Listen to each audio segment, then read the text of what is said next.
You've probably seen this painting at some point in your life. Who exactly does this depict? Ivan the Terrible, also known as Ivan Vasilyevich or Ivan IV, is potentially the most infamous Russian ruler in history. How exactly did he end up going down this path? To answer this question, it is imperative to embark upon a journey starting with his early life. He was born on August 25, 1530 in Kolomenskoye near Moscow to Vasily III and his second wife, Elena Glinskaya. Vasily III divorced and remarried towards the end of his life before having Ivan, which one religious man prophesied would lead to a disastrous, evil child. What a true understatement that was. Both his parents died when he was young. His father died from illness, leading to Ivan being proclaimed crown prince when he was only 3, with his mother acting as a regent. His mother was then allegedly assassinated via poison when Ivan was only 8. Paranoid, the warriors would aim to kill Ivan instead. Ivan also had a younger brother named Yuri Vasilyevich, who was deaf and mute and therefore not considered for his succession. He grew up neglected and treated poorly along with his brother, clothed in rags and begging for food. When foreign dignitaries visited, Ivan would be dressed up and paraded around before being dumped back into his castle. By the time he was 13, he had ordered his first death. In 1543, at a feast, Ivan accused the most powerful member of the Shuiskis, Prince Andrei, one of the known cruelest warriors, of mismanaging the country and had him arrested before putting him to death. By 14 years of age, as an adolescent delinquent, he often stole from anyone he encountered on the streets with his other adolescent friends. While he was young, Macarius, a metropolitan, swayed Ivan into transforming Muscovy into a bastion of Orthodox Christianity. This is also how he discovered religion. He was eventually crowned the first Tsar and a Grand Prince of all of Russia on January 16, 1547, at the age of 16. This marked the approximate end of a troubling childhood. He went on to be the cause and be a part of many significant events following this. Upon being crowned Tsar, one of his first courses of action was to limit the power of the boyars. This did end up benefiting peasants, given his policies made it so that nobles couldn't just beat peasants to death out on the streets with no consequences. Ivan also married Anastasia Romanova, a great aunt of the future first Tsar of the Romanov dynasty, the dynasty that marked the end of the Russian Empire, 2 weeks after he came to full power. In 1553, Ivan nearly died of illness like his father and summoned the boyars to pledge their loyalty to his son, Dmitry, except they refused, favoring his cousin over his son, leading to the already paranoid man believing the boyars were indeed out to get him when he recovered. Following this, there were 2 distinct events that turned Ivan from a relatively fair, emphasis on relatively, ruler into a terror-inspiring tyrant.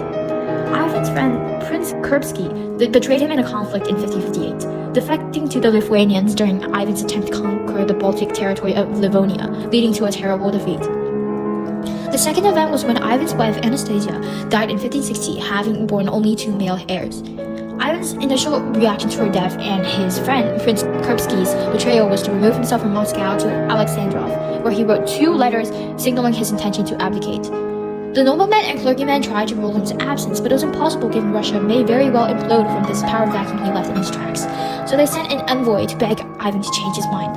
He would continue to rule on the condition that he could seize the lands of those who had betrayed him and execute anyone he suspected of treason. Furthermore, he demanded he be able to create a state within a state, where he essentially reigned as God, known as the Oprichnina, with the Oprichniki as sort of secret police directly under his reign.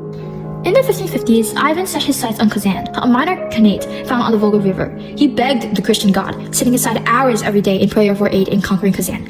Perhaps his prayers were successful given Kazan fell on October 13th, 2 days after Ivan's son Dmitry, not to be confused with his youngest son Dmitry, was born in 1552. This secured a trade route through the Caspian Sea and was one of the first conflicts Ivan was involved with as the Tsar.